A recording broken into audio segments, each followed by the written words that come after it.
Did your kid's school superintendent take too long to tell school members about a simmering scandal that smacks of nepotism? At least one Lee County School Board member is saying yes quite loudly these days, and tonight we're asking if other board members feel the same way. First, some background. The trouble started with the recently retired Charles Daly, who was the principal of Dunbar Community School. The district says an employee, Mark Anderson, who reportedly calls Daly his granddaddy, broke multiple rules as he gave a GED test to Nateria Martin, who's the mother of Daly's grandson. 4 in your corners, Katie Jones just getting her hands on the district's full investigation into this case that's fueling tension between the school board and the superintendent. She's live in the studio. Katie?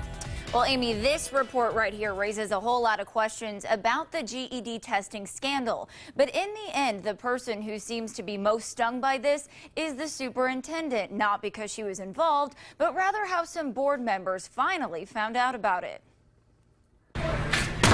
The report is heavy, especially on details as I read about who did what, starting with a testing incident at Dunbar Community School back in April.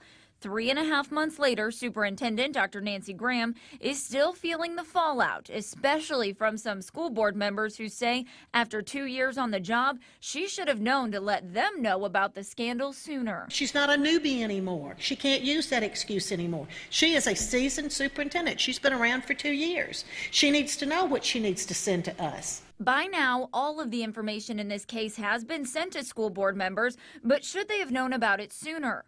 Earlier this week, Dr. Graham defended how she's been handling the case, alluding to the criticism she's been getting, but also keeping the focus on the challenges at the school. And as much anger as it has created and has as many attacks as I'm taking over it, I am glad it came forward because we have some things to fix. But board member Jeannie Dozier is not satisfied, calling Graham a bad communicator in a memo in which she lectures her, saying, quote, "You have the responsibility to share events such as this with your board." So do the other school board members feel the same way about Dr. Graham?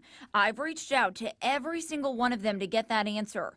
Mary Fisher told me she has no comment. I did get a hold of board chairwoman Kathleen Morgan by email, who says the board wants to have a conversation about the yearly evaluation they just gave her last month, saying, quote, "I believe we need to set measurable goals so that she has a better understanding of board member expectations."